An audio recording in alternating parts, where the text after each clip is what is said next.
नाम किट्टी। उम्र 16 साल। कक्षा 11वीं। गुण जोश भी है और होश भी। किट्टी के लिए कुछ भी इम्पॉसिबल नहीं। नाम अदरक। उम्र 15 साल। कक्षा 7वीं। गुण 1 नंबर का जुगाड़। अदरक के पास तरकीब की भरमार है। नाम तारा। उम्र 12 साल। कक्षा 7वीं। गुण जानकारी की चलती फिरती किताब। तारा कभी झूठ नहीं बोलती। तीनों बदलीपुर में रहते हैं। तीनों को जासूसी करने का बड़ा शौक है। बदलीपुर में कुछ भी होता है तो तीनों पहुंच जाते हैं केस को सुलझाने। इन तीनों ने मिलकर एक टीम बनाई है जिसका नाम है आधा पुल। बदलीपुर में विवेक नाम का एक लड़का रहता था। वो अपने रूप रंग से बिल्कुल भी खुश नहीं था। हर दम उदास रहता। मैं कितना मोटा हूँ, काश मैं खूबीलाल जैसा दिख पाता। खूबीलाल एक महावत था। वो एकदम फिल्मी हीरो जैसा दिखता था। लंबा कद, लहराते बाल और कसरती बदन। खूबीलाल हाथी पर बच्चों को बैठाकर बदलीपुर घुमाता और पैसे कमाता। खूबीलाल हाथी को चराने के लिए उसे विवेक के खेत में छोड़ जाता, जहां दिन भर हाथी चरता और शाम को लौट आता। ए हाथी, मेरे हाथी को अच्छे से चलाना। खुद की तुलना खूबीलाल से करते करते विवेक और उदास रहने लगा। विवेक इच्छा करने लगा कि काश वो भी खूबीलाल जैसा दिखता। मैं खूबीलाल जैसा दिखता तो वो मुझे कभी हाथी नहीं कहता। वो अच्छा दिखता है इसलिए सब उसे पसंद करते हैं और वो खुश रहता है। एक दिन खूबीलाल रोता हुआ आधा पुल के पास आता है। क्या हुआ? ये खूबीलाल क्यों रो रहा है? मेरा हाथी गुम हो गया। क्या?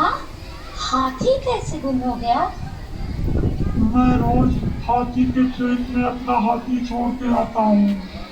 हाथी के खेत में? वो है ना मोटा सा लड़का विवेक। तुम्हें किसी को ऐसे नहीं चिढ़ाना चाहिए। तुमने तो सिर्फ एक शब्द बोल दिया, पर इससे सुनने वाले पर कितना बुरा असर होता है पता है? वो खुद को हीन समझने लगता है, दूसरों से कमतर आंकने लगता है खुद को। तुम्हारी इस एक हरकत से अपना सारा आत्मविश्वास खो देता है। इसीलिए भूल कर भी आगे से किसी को ऐसे मत चिढ़ाना, समझे? और हमेशा सोच समझ के बोलना। अब बताओ क्या हुआ था? रोज हाथी अपने आप घर आ जाता था। आज नहीं आया तो मैं लेने गया। मुझे क्या पता हाथी का, वो तो यहाँ से कब का निकल गया। मेरा हाथी कहाँ है? मुझे मेरा हाथी चाहिए। मुझे पता है तुम्हारा हाथी किसने लिया है। किसने? विवेक ने। क्या सबूत? मैं तारा की बात समझ गई। सबूत विवेक के घर पर ही मिलेगा। चारों विवेक के घर जाते हैं। वो रहा हाथी। उसका नाम विवेक है, उसे हाथी मत कहो। मुझे पक्का यकीन है हाथी की गुत्थी नहीं सुलझेगी। चलो उससे बात करते हैं। क्या चाहिए? यहाँ क्यों आए हो? विवेक, क्या तुमने खूबीलाल का हाथी देखा है? नहीं, मुझे कुछ नहीं पता। घबराओ मत, जितना भी पता है बता दो। विवेक तेजी से भागने लगता है। किट्टी अदरक उसको दौड़कर पकड़ते हैं। भाग क्यों रहे हो? हमसे बात करो। देखो खूबीलाल की बॉडी और बाल कितने अच्छे हैं, तुम्हें नहीं पता? कि जब वो मुझे हाथी बुलाता है तो मुझे कैसा लगता है, ऐसे में मैं अपनी तुलना खूबीलाल से कैसे ना करूं। मैं तो उसके जैसा गोरा भी नहीं हूँ, अदरक जैसा सांवला हूँ। मैंने खूबीलाल जैसा दिखने की बहुत कोशिश की, पाउडर लगाया, जेल लगाया, बाल सेट किए, पर फिर भी उसके जैसा नहीं बन पाया। खूबीलाल ने मेरे जले पर नमक छिड़कने का काम किया, मुझे हाथी कहकर चिढ़ाया। विवेक की बात सुनकर किट्टी, तारा, अदरक भी उदास हो जाते हैं। किसी को ऐसे चिढ़ाना गलत है, ऐसा बिल्कुल नहीं करना चाहिए था खूबीलाल को।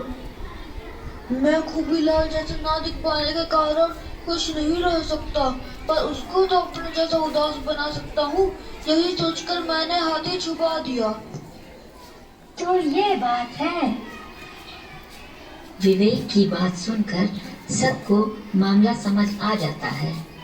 पर विवेक, तुम खूबीलाल जैसे नहीं दिखते तो उसमें उदास होने वाली क्या बात है। मैं भी सांवला हूँ और मैं भी कभी कभी अपनी तुलना दूसरों से करता हूँ, क्योंकि ये एक आम बात है। ऐसा सभी करते हैं, लेकिन मैं अपने आप को रोक कर याद दिलाता हूँ कि हर एक इंसान अपने आप में खास है और उसके बाद मुझे बुरा नहीं लगता है। मैं चश्मा लगाती हूँ, किट्टी नहीं लगाती, पर मैं क्यों सोचूं कि मुझे किट्टी जैसा दिखना है। मैं तारा हूँ और तारा ऐसी ही अच्छी है, किसी के जैसी नहीं, बस खुद के जैसी। विवेक, अपनी तुलना खूबीलाल से करके तुम खुद परेशान हुए ना। अगर कोई चिढ़ाता है तो जो भी तुम्हारे सबसे नजदीकी हो, जिस पर तुम भरोसा करते हो, उसको बताना चाहिए। मुझे बात समझ आ गई, अब मैं अपनी तुलना किसी से नहीं करूँगा। मुझे अब समझ में आ गया है कि दूसरों के साथ अपने रंग रूप की तुलना करना कितना हानिकारक हो सकता है। इससे रिश्ते बिगड़ सकते हैं। तुलना करके हम खुद और दूसरों को दुख पहुंचाते हैं। मुझे माफ कर दो विवेक, मैंने तुम्हें हाथी बोल के चिढ़ाया। मैं अब ऐसा कभी नहीं करूँगा। अभी ये तो बता दे, हाथी कहाँ है?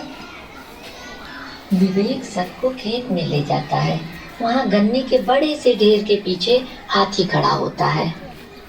ये रहा हाथी, बहुत आराम से रखा है। मेरा प्यारा हाथी। अगले दिन फिर से बदलीपुर के बच्चे हाथी पर